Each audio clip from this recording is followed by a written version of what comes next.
These techniques of looking at unconscious and conscious processing are fascinating, and they also are being applied outside of the clinical environment.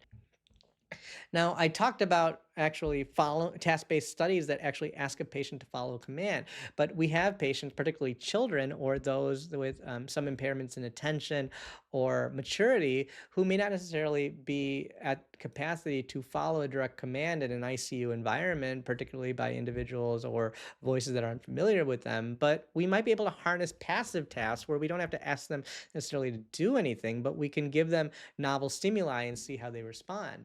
And this is where work with the recursive processing theory or global neuronal workspace theory really come into play, where we look at evidence of response to passive tasks and evidence of unconscious or conscious activation to novel stimuli.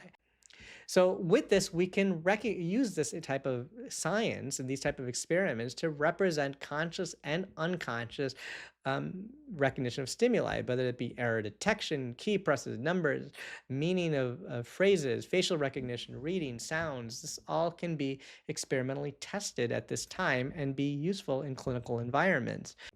These techniques of looking at unconscious and conscious processing are fascinating, and they also are being applied outside of the clinical environment. In the criminal science realm, there is something called fingerprinting or concealed information testing, where witnesses of a crime or even uh,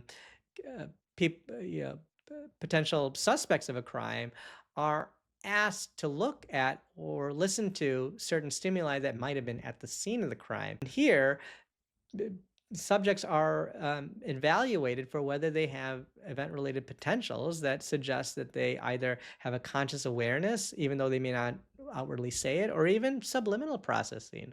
So this science is emerging, and it's being looked at not just in the clinical domain, but by others as well.